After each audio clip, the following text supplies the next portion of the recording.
Finally, you can have baked potatoes all year long. Today I'm going to show you how to make microwaved baked potatoes.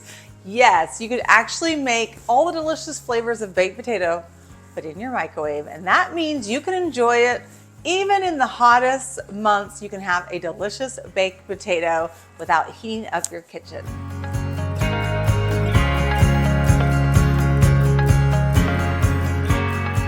Hi, I'm Carrie with eatingonadime.com, and I'm on a mission to help families eat well on a budget, and that includes fun little tricks like microwave baked potatoes. It's an easy, practically no cleanup, and it's so fun to use baked potatoes with leftovers like barbecue chicken, sloppy joes that you can top on your potatoes, and I love it. Now you can find today's recipe at eatingonadime.com, or I have the full recipe linked in the description. Now, just like all our recipes, we include the nutritional information and lots of tips and tricks, so that way you can even make this recipe exactly for your family's needs. So make sure you head to eatingonadime.com so you can check out all of our recipe tips and the full recipe.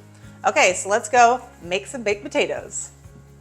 The first thing we need to do is wash our potatoes. Just give them a quick scrub under some warm water.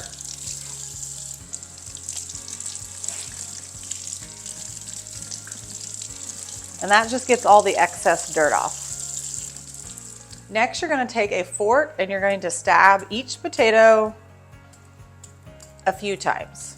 I usually do like 3 on each side, so it would be 12 times. 2, 3, 4, 5, 6, 7, 8, 9, 10, 11, 12.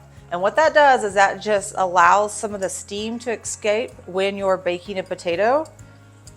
So that way they don't like burst into pieces, and it just keeps it looking pretty.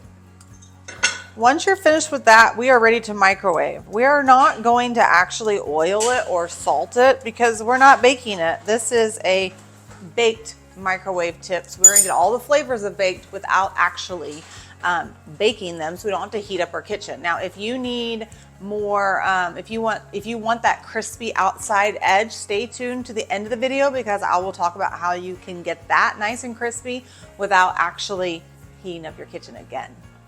Now, when we go to the microwave, you have 2 options. You can lay them on a paper towel, or you can put them in a microwave safe dish. I normally do the lazy way and do the paper towel, but you can also do them on a dish, just like so. And that 4 picks in there perfectly, or like on a plate. You just don't want them to where they're sitting on top of each other in the microwave because it will take forever to cook. Okay, so here's my microwave. I know it looks a little different because it's a drawer microwave, but it's still just a regular microwave. We're just gonna place that in here and we're going to microwave these on high for 10 minutes. And then we're just gonna let this cook, and you're gonna let it microwave untouched for 10 minutes. Okay, the microwave is done, and that's the first 10 minutes. I like to kind of slightly touch them, and they're not ready, so I'm gonna flip them. Flip every single one of them. Uh-oh, I just shredded that one with my tongs, so be careful with your tongs. It's hard to do this while you're videoing. And then we're gonna place this back in the microwave for another 10 minutes. Now, if your potatoes are smaller, you might want to check it at the 5 because sometimes they'll be done. So I'm going to check it about halfway through and see if they're tender enough yet. You'll know that they're finished because they'll really be soft to touch. Okay, the timer went off, and I wanted to show you, see how they dent. It's very hot, so I have to be careful, but see how they dent when I push them? That's how you know that they are ready to go. And this one might have gotten a little overcooked. I could have taken that one out, but that's okay. I'm fine with that. Now these are ready, so we're gonna let these sit for about 5 minutes so they're actually a little bit easier to touch before we start assembling them. But wait, you're probably thinking, but I like the skins, and they're not crispy, and they're not salty. That's a very easy fix without heating up your kitchen, and I'm gonna give you 2 ways. Number 1 way, use your air fryer. You can simply roll some oil on top and season it with salt, toss it in your air fryer and cook it for 2 to 3 minutes, and that will crisp up your edges. Number 2, throw it in the skillet. You're probably like, what, Carrie? You're crazy.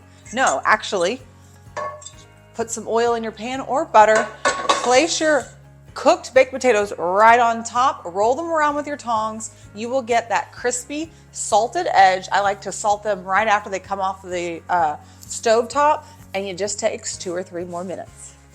Now it's time to assemble the potato. A little trick when you cut, don't cut all the way through. Let me get the other one so I can show you. Take your knife and see how we're not going all the way through. We're gonna start here, push it through, and then you use your fingers to push it open. And that's kind of how the restaurants get those cute little potatoes. That's easy to open. If you cut all the way through, the potato just falls apart.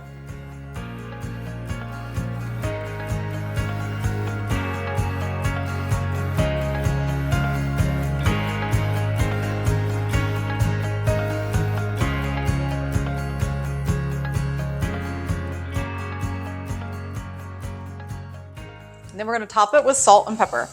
Now, of course, you can add bacon, you can have chives, but this is what I'm craving today. And then we're time to eat. Let's just give this a little dig and see if it's good. I'm sure it's amazing. Ooh, look at that steam. It is hot. Can you see it?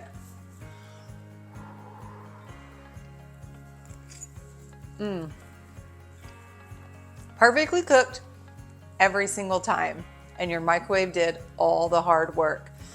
This is a no-brainer, friends. Next time you're gonna make a grilling recipe or a crock pot recipe like ribs, throw a couple potatoes in the microwave, or even if you have leftovers, like I was saying at the beginning of the video, leftover barbecue chicken, leftover brisket, leftover anything is delicious on top of a baked potato. Throw these in the microwave, heat up that leftovers and plop it right on top, and you have a second dinner with hardly any work. Thanks so much for joining me today. Remember, go to eatingonadime.com or the link in the description to find the full recipe, nutritional information, and all of our tips and tricks, as well as those leftover ideas. We love using leftover baked potatoes, and we have those linked for you as well. Don't forget, like and subscribe. I don't want you to miss any more of our family-friendly recipes. Until next time, I will see you in my kitchen. Bye, friends.